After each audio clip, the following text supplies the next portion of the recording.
नमस्कार मित्रो, आज आपण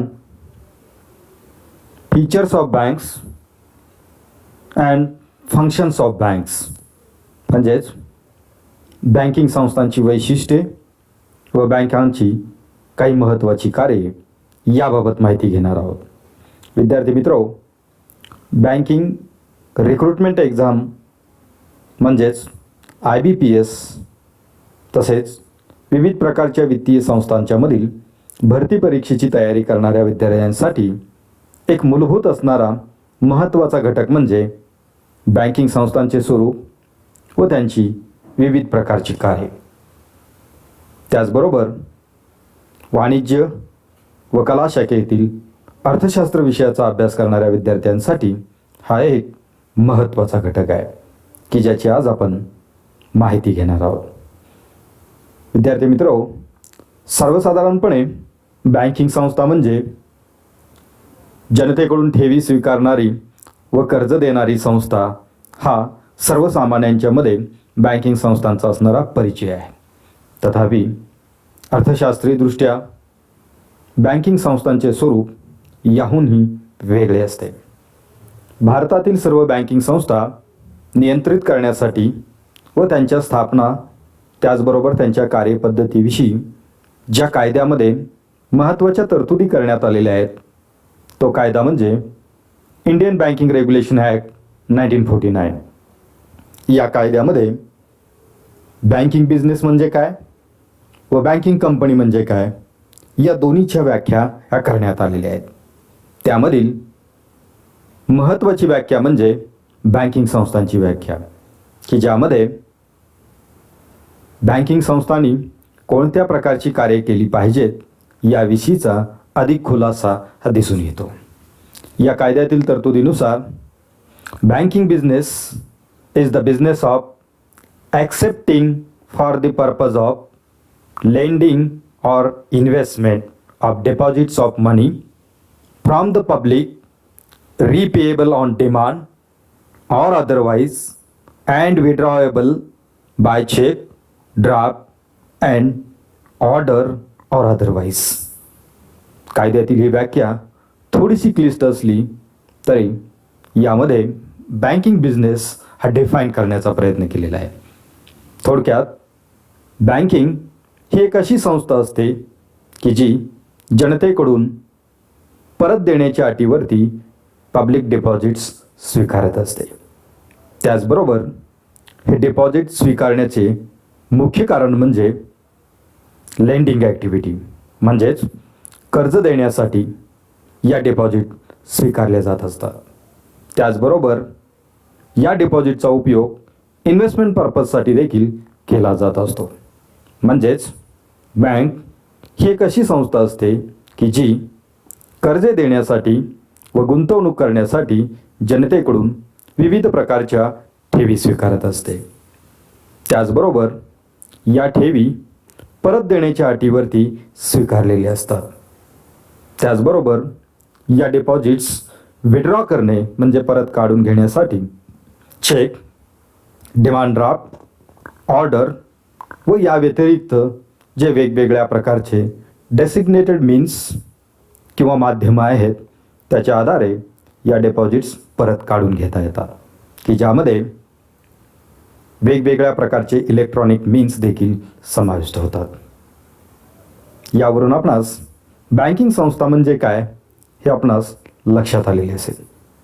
तथापि वेगवेगळ्या देशातील बँकिंग संस्थांचे स्वरूप व त्यांची कार्यपद्धती वेगवेगळे असते. परंतु यामधील फंडामेंटल किंवा कोर आयडिया जी असते ती म्हणजे कर्ज देण्यासाठी व गुंतवणूक करण्यासाठी जनतेकडून ठेवी स्वीकारण्याचं कार्य हे एक महत्त्वाचं कार्य या बँकिंग संस्थांचे असते. या व्यतिरिक्त त्या देशातील कायदेशीर तरतुदीनुसार त्या बँकांना वेगवेगळ्या प्रकारच्या बँकिंग अँड फायनान्शियल ॲक्टिव्हिटीज या अलाउड केलेल्या असतात. त्याप्रमाणे या बँकिंग संस्था आपले कामकाज करत असतात. भारताच्या बाबतीमध्ये ज्या बँकिंग संस्था कार्यरत आहेत त्यांच्या बाबतीतली काही महत्त्वाची वैशिष्ट्ये आपण पाहणार आहोत. यामध्ये सर्वात महत्त्वाचे वैशिष्ट्य म्हणजे बँक ही एक ऑर्गनायझेशन असते किंवा संस्था असते. म्हणजेच भारतात इंडिव्हिज्युअल व्यक्ती ही बँकिंग बिझनेस करू शकत नाही. तथापि बँकिंग सदृश्य बिझनेस करण्याचे अधिकार व्यक्तीला असतात. मात्र बँकिंगप्रमाणे सर्व प्रकारच्या ॲक्टिव्हिटी या केवळ बँकिंग ऑर्गनायझेशनला म्हणजे संस्थेला अलाउड असतात. भारतात बँकांना परवाना देण्याचे कार्य हे RBI करत असते. भारतात वित्तीय क्षेत्रात कार्यरत असणारी बँकिंग संस्था ही RBIने परवानगी दिलेली संस्था असते. किंबहुना भारतात वित्तीय कार्य करणाऱ्या कोणत्याही संस्थेस आपल्या नावामध्ये RBIच्या परवानगीशिवाय बँक हा शब्दप्रयोग करता येत नाही. त्याचबरोबर ही एक ट्रस्टी ऑर्गनायझेशन असते.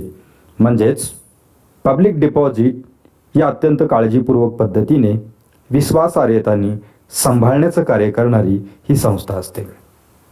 बँकिंग संस्थांचा मुख्य बिझनेस हा पैशाशी संबंधित असतो. It means these institutions are dealing with money through the accepting deposits and providing loans and advances.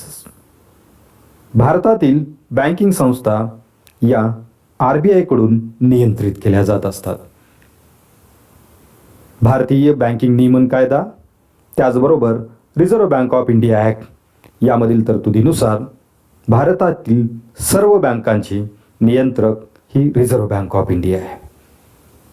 Banking संस्था या प्रॉफिट मेकिंग ऑर्गनायझेशन आहेत, या कमर्शियल ऑर्गनायझेशन आहेत. यामधील कोऑपरेटिव्ह बँका या जरी सभासदांच्या आर्थिक व सामाजिक कल्याणासाठी कार्यरत असल्या तरी देखील RBIने परवाना दिलेल्या कोऑपरेटिव्ह बँकिंग इन्स्टिट्यूट्स या प्रॉफिट मेकिंगचा बिझनेस करत असतात. त्याचबरोबर यांचा बिझनेस हा प्रामुख्याने इंटरेस्ट बेस्ड असतो. म्हणजेच ठेवी स्वीकारण्यासाठी बँकांच्याकडून व्याज दिले जाते, तर कर्जदाराकडून व्याजाची वसुली केली जात असते. बँकिंगच्या ओव्हरऑल पॅटर्नमध्ये जर आपण पाहिले, बहुतांश बँकिंग सर्व्हिसेस या इंटरेस्ट बेस्ड असतात. तथापि जगभरामध्ये इंटरेस्ट फ्री किंवा इंटरेस्ट लेस असणारी इस्लामिक बँकिंग सिस्टम देखील विकसित होत आहे. तथापि भारतामध्ये अशा संस्थांना अद्याप तरी RBIने परवानगी दिलेली नाही आहे. परंतु नजीकच्या भविष्यात अशा प्रकारच्याही संस्थांना रिझर्व्ह बँक ऑफ इंडिया परवाना देण्याचे नाकारता येणार नाही. म्हणजेच भविष्यात इंटरेस्ट फ्री बँकिंग व्यवस्था देखील या देशामध्ये येऊ शकते, की जी सध्या जगातील अनेक वेगवेगळ्या अरब कंट्रीजमध्ये व विकसित देशांच्यामध्ये इस्लामिक बँकिंग हा प्रकार दिसून येतो. परंतु भारतातील बँकिंग बिझनेस हा प्रामुख्याने इंटरेस्ट बेस्ड बँकिंग बिझनेस आहे. ही एक सर्व्हिस ओरिएंटेड इन्स्टिट्यूट असून वेगवेगळ्या प्रकारच्या बँकिंग व फायनान्शियल सर्व्हिसेस प्रोव्हाइड करण्याचे काम करते. बँकिंग ऑर्गनायझेशन ह्या एक इंटरमेडियरी म्हणजेच मध्यस्थ संस्था म्हणून देखील कार्य करत असतात, की ज्यामध्ये ठेवीदारांच्याकडून घेतलेला निधी किंवा डिपॉझिट्स या गरजू व्यक्तींच्यापर्यंत कर्ज व गुंतवणुकीच्या माध्यमातून उपलब्ध करून देण्याची व्यवस्था एक मध्यस्थ म्हणून करत असतात. बँकिंग संस्थांच्या बाबतीमध्ये त्यांचे नाव हीच त्यांची आयडेंटिटी असते, की जे रिझर्व्ह बँक ऑफ इंडियाकडे नोंदणी केलेली असते. जसे की bank of Maharashtra, corporation bank, bank of India, state bank of India, AU small finance bank etcetera. त्याचबरोबर भारतीय बँकिंग व्यवस्थेमध्ये किंबहुना वित्त व्यवस्थेमध्ये बँकिंग संस्था या अशा एकमेव संस्था आहेत की ज्या आपल्या ग्राहकांना चेकबुकची सुविधा देऊ शकतात. म्हणजेच या देशातील निगोशिएबल इन्स्ट्रुमेंट ॲक्ट 1881, त्याचबरोबर इंडियन बँकिंग रेग्युलेशन ॲक्ट 1949 या कायद्यातील तरतुदीनुसार केवळ आणि केवळ ज्या बँकिंग इन्स्टिट्यूट्स आहेत त्यांनाच आपल्या ग्राहकांना किंवा ठेवीदारांना चेकबुकची सुविधा देता येते. ज्यांना बँकिंग परवाना उपलब्ध झालेला नाही अशी कोणतीही वित्तीय संस्था चेकबुक फॅसिलिटी देऊ शकत नाही. त्याचबरोबर भारतामधील बँकिंग बिझनेस हा प्रामुख्याने 2 प्रकारात येतो. एक म्हणजे युनिटरी बँकिंग सिस्टम व दुसरा प्रकार म्हणजेच branch banking system. Unitary banking सिस्टममध्ये बँकेचे मुख्य कार्यालय हेच शाखा म्हणून कार्यरत असते. तथापि ब्रांच बँकिंगमध्ये मुख्य कार्यालय हे वेगळे असते व त्यांच्यासोबत त्या संबंधित बँकेच्या एक किंवा एकापेक्षा अधिक शाखा बँकिंग सेवा सुविधा देण्याचे कार्य करत असतात. भारतामधील सर्व बँकांचा विचार करता युनिटरी बँकिंग सिस्टममधील बँकांचे प्रमाण हे खूप कमी असल्याचे दिसून येते. तथापि ब्रांच बँकिंग ही सर्वत्र वापरली जाणारी सिस्टम असल्याचे आपणास दिसून येईल. यावरून भारतातील बँकांचा प्रोफाईल किंवा त्यांची महत्त्वाची वैशिष्ट्ये ही आपणास लक्षात घेणं शक्य आहे.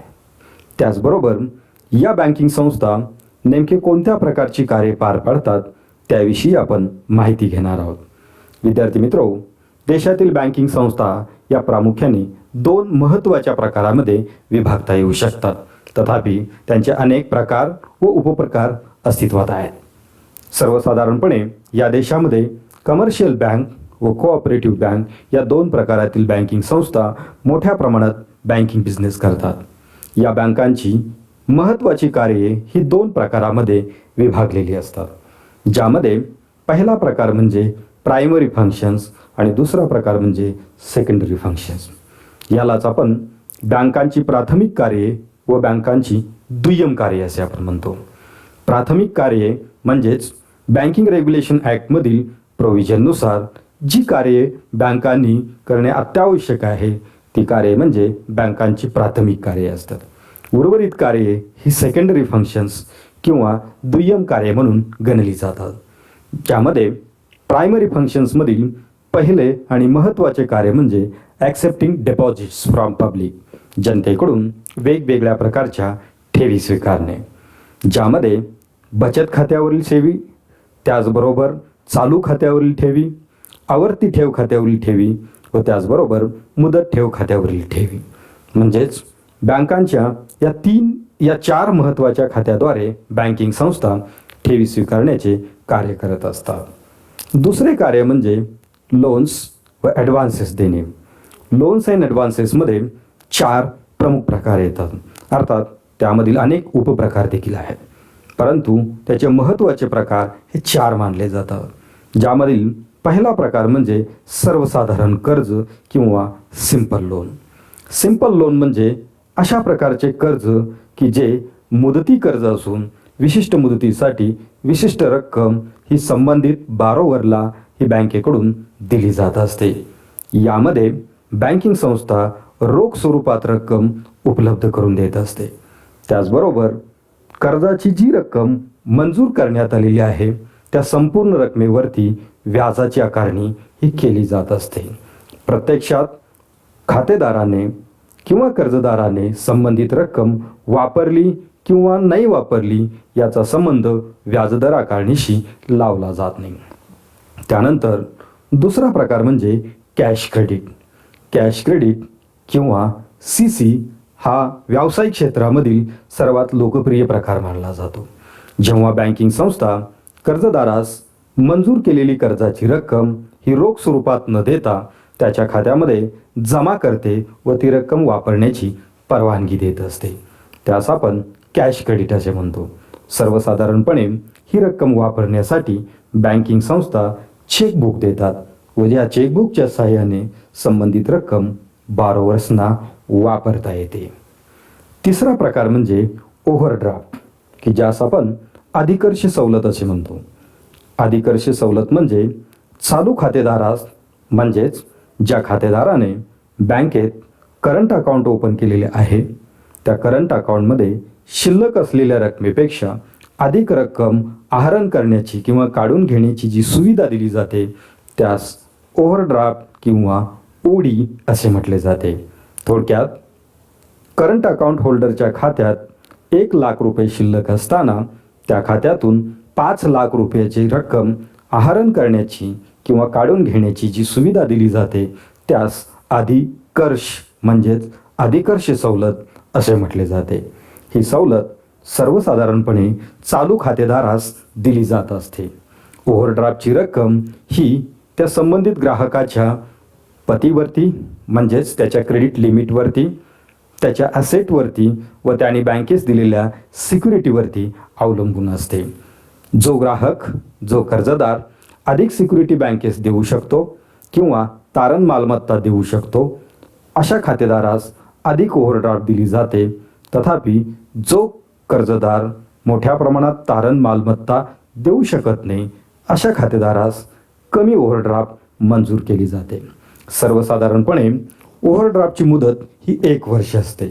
तथापि वर्षपूर्तीनंतर ओव्हरड्राफ्टची सुविधा पुढील 1 वर्षासाठी एक्सटेंड करता येते, म्हणजेच नूतनीकरणाची सुविधा उपलब्ध असते. या पद्धतीमध्ये खातेदार प्रत्यक्षात ज्या रकमेचा वापर करतो तेवढ्याच रकमेवरती व्याजाची आकारणी केली जात असते. म्हणजेच खातेदाराच्या खात्यात 1 लाख रुपये शिल्लक असताना त्यांनी 2 लाख रुपये रक्कम वापरली असल्यास त्यामधील बँकेची अधिकची 1 लाख रुपये जी रक्कम वापरली गेलेली आहे तेवढ्याच रकमेवरती व्याजाची आकारणी ही केली जात असते. सर्वसाधारणपणे व्यावसायिकांना या कर्ज प्रकाराचा खूप मोठ्या प्रमाणात फायदा होत असतो. प्रत्यक्षात ही सवलत करंट अकाउंट होल्डर्सना दिली जात असली तरी काही बँका बचत खात्यावरती देखील अशा प्रकारची सुविधा देत असताना आपणास दिसून येतील, ज्यामध्ये प्रामुख्याने प्रधानमंत्री जनधन खाते, त्याचबरोबर सेव्हिंग अकाउंटमधील सॅलरी अकाउंटवरती देखील अशा प्रकारच्या ओव्हरड्राफ्टच्या सुविधा दिल्या जात असतात. त्यानंतर चौथा प्रकार म्हणजे डिस्काउंटिंग ऑफ बिल्स, की ज्यास आपण बिल ऑफ एक्सचेंज किंवा व्यापारी हुंड्यांची वटवणूक असे म्हणू शकतो. व्यापाऱ्यांनी एकमेकावरती काढलेल्या व्यापारी हुंड्या मुदतीपूर्वी वटवण्याची जी सुविधा दिली जाते त्यास डिस्काउंटिंग ऑफ बिल्स असे म्हटले जाते. म्हणजेच 3 महिन्याच्या मुदतीपूर्वी जर विक्रेत्या व्यापाऱ्यास रोख रकमेची आवश्यकता भासली तर तो व्यापारी आपल्याकडील व्यापारी बिल्स म्हणजे कमर्शियल बिल्स हे बँकेकडे देऊन त्यांची मुदतपूर्व वटवणूक करून रोख रक्कम मिळवू शकतो. त्याचबरोबर तिसरे महत्त्वाचे कार्य म्हणजे गुंतवणूक. बँकिंग संस्था आपल्याकडील निधी आवश्यकतेनुसार व रिझर्व्ह बँकेच्या निर्देशानुसार गुंतवणूक करण्याचे कार्य करत असतात, ज्यामध्ये 2 प्रकारची गुंतवणूक असते. एक म्हणजे SLR इन्व्हेस्टमेंट आणि दुसरी non SLR investment. SLR investment म्हणजे स्टॅट्युटरी लिक्विडिटी रिझर्व्ह म्हणजेच वैधानिक रोखता निधीमधील गुंतवणूक, की जी प्रामुख्याने रिझर्व्ह बँकेने निर्देशित केलेल्या सरकारी कर्ज रोखे, गव्हर्नमेंट बॉन्ड्स, ट्रेझरी बिल्स, त्याचबरोबर गोल्ड अँड कॅश या वेगवेगळ्या ऑप्शनमध्ये बँकिंग संस्था SLR मेंटेन करतात. या SLRसाठी बँकिंग संस्था आपल्याकडील निधीची गुंतवणूक ही करत असतात. दुसरा प्रकार म्हणजे non SLR investment. Non SLR investment म्हणजे SLR मधील निर्देशित गुंतवणुकी व्यतिरिक्त इतर प्रकारची जी गुंतवणूक बँका करतात, म्हणजेच shares, debentures, bonds, mutual fund unit, treasury bills किंवा यासारख्या इतर वेगवेगळ्या प्रकारच्या डेसिग्नेटेड सिक्युरिटीमध्ये बँकिंग संस्था गुंतवणूक करू शकतात.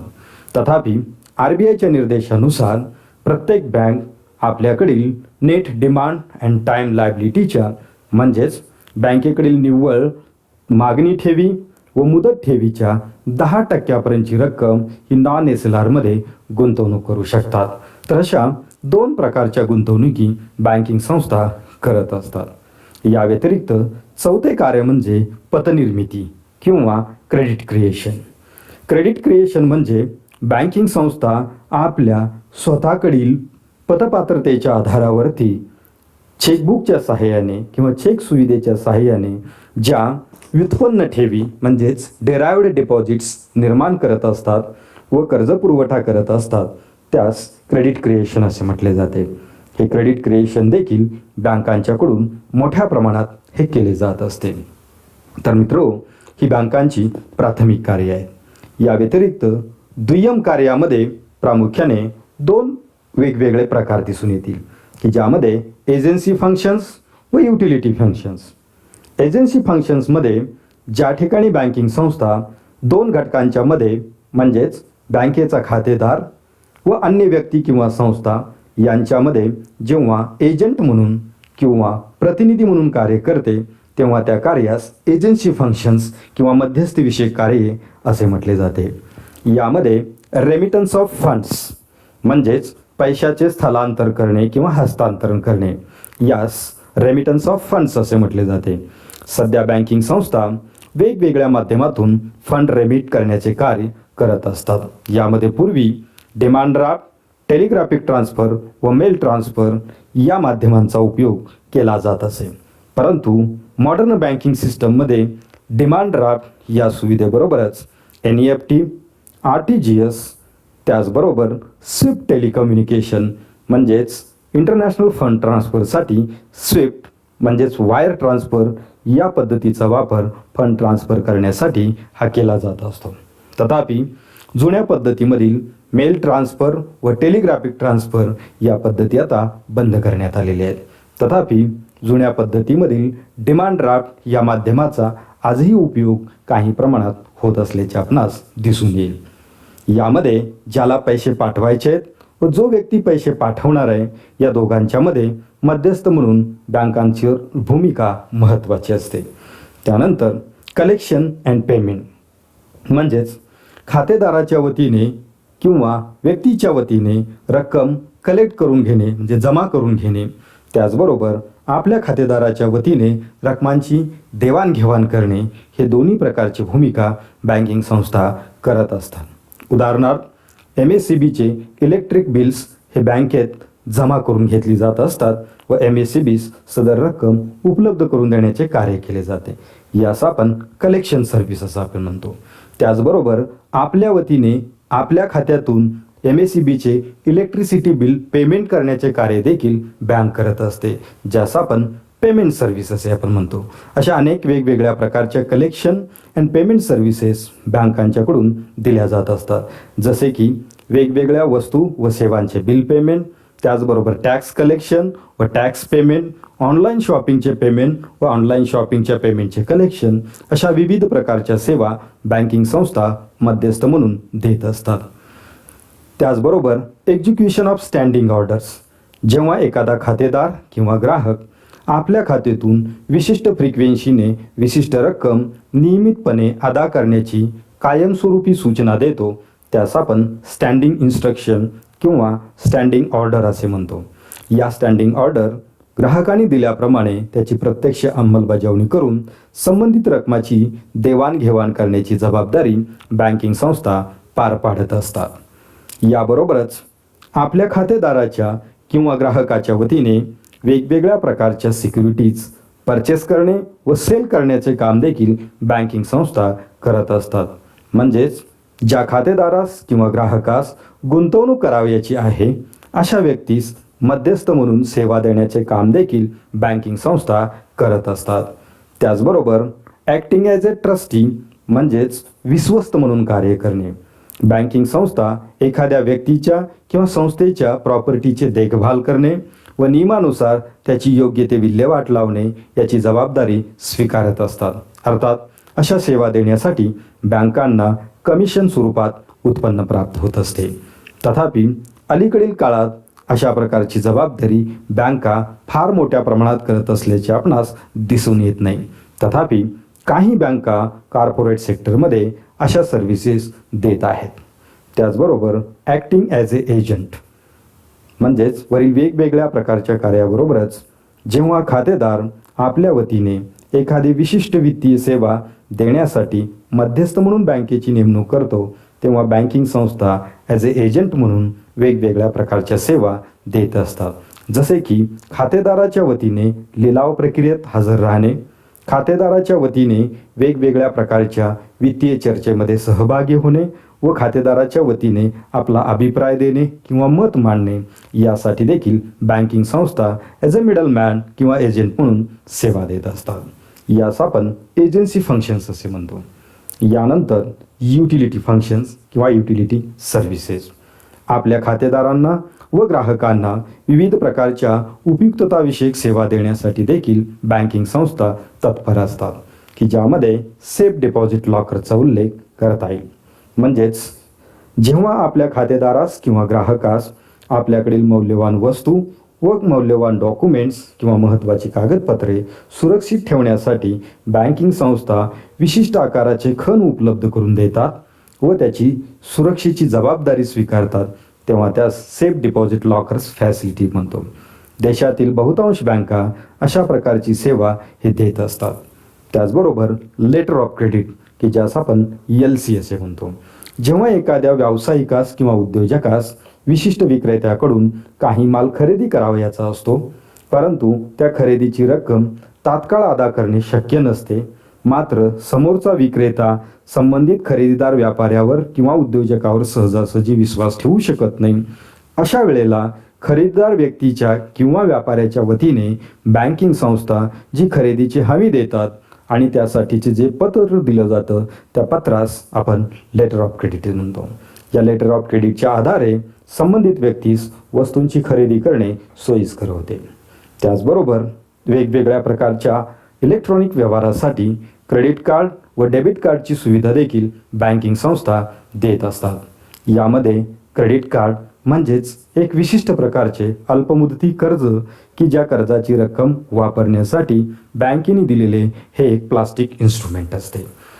त्याचबरोबर डेबिट कार्ड म्हणजे खातेदाराच्या खात्यातील रक्कम इलेक्ट्रॉनिकली ट्रान्सफर करण्यासाठी किंवा ATM पॉस टर्मिनलच्या माध्यमातून विड्रॉ करण्यासाठी जे प्लास्टिक कार्ड दिले जाते त्यास आपण डेबिट कार्ड असे म्हणतो. त्याचबरोबर बँकिंग संस्था अंडर रायटिंग सर्व्हिस देखील देत असतात, की ज्यास आपण भाग विमा सेवा असे म्हणू शकतो. म्हणजेच शेअर बाजारात किंवा कॅपिटल मार्केटमध्ये ज्या कंपन्या आपल्या कंपनीचे शेअर्स विकू इच्छितात, मात्र त्यांच्या शेअरच्या विक्रीसाठी किमान अटीची पूर्तता करण्यासाठी या बँकिंग संस्था भाग विक्रीचा विमा उतरवतात. म्हणजेच जर एखाद्या कंपनीस अपेक्षेप्रमाणे आपले शेअर्स म्हणजेच IPO हे विक्री करता आले नाहीत, तर उर्वरित किमान अटीची पूर्तता करण्यासाठी हवे असणारे शेअर्स तथापि IPO खरेदी करण्याची जबाबदारी या बँकिंग संस्था as A under writer institute म्हणून स्वीकारत असतात. त्याचबरोबर ज्या ग्राहकास किंवा ठेवीदारास आपल्याकडील चलन हे दुसऱ्या देशाच्या चलनामध्ये बदलण्याची आवश्यकता असते किंवा त्यास प्राप्त झालेले परकीय चलन भारतीय रुपयामध्ये बदलण्याची आवश्यकता असते, तेव्हा अशा ग्राहकास बँकिंग संस्था फॉरेन एक्सचेंज म्हणजे चलनाची अदलाबदल करून देण्याची सुविधा देखील देत असतात. त्याचबरोबर बँकिंग संस्था विविध प्रकारच्या बँकिंग सेवा उपलब्ध करून देत असतात, जसे internet banking, mobile banking, IMPS service, त्याचबरोबर electronic clearing service, NEFT, RTGS इत्यादी. या सर्व वेगवेगळ्या प्रकारच्या सेवांच्या बरोबरच बँकिंग संस्था विविध प्रकारची माहिती संकलित करणे व ते प्रकाशित करण्याचे देखील कार्य करत असतात. त्याचबरोबर देशातील शासनास, त्याचबरोबर रिझर्व्ह बँक ऑफ इंडियाला आवश्यक असणारी सांख्यिकीय माहिती, वित्तविषयक माहिती संकलित करून ते त्यांच्याकडे सुपूर्द करण्याची जबाबदारी देखील बँकिंग संस्था पार पाडत असतात. याबरोबरच बँकिंग संस्था उद्योजक, व्यावसायिक, शेतकरी व गुंतवणूकदार व इंडिव्हिज्युअल पर्सन्स या सर्वांना वित्तीय कन्सल्टन्सी, ही ज्यास आपण फायनान्शियल कन्सल्टन्सी असं म्हणू शकतो, म्हणजेच वित्तीय मार्गदर्शन करण्याचे कार्य देखील करत असतात. हे मार्गदर्शन कर्ज व्यवहाराच्या बाबतीत, गुंतवणुकीच्या बाबतीत, त्याचबरोबर व्यावसायिक उलाढालीच्या बाबतीत ज्या काही वित्तीय सेवांची आवश्यकता असते, त्याचबरोबर फायनान्शियल मॅनेजमेंटचा जो भाग असतो याबाबत मार्गदर्शन करण्याची जबाबदारी देखील बँकिंग संस्था पार पाडत असतात. तर विद्यार्थी मित्रो, या विविध प्रकारची कार्यांचा समावेश हा बँकांच्या कार्यामध्ये हा होत असतो.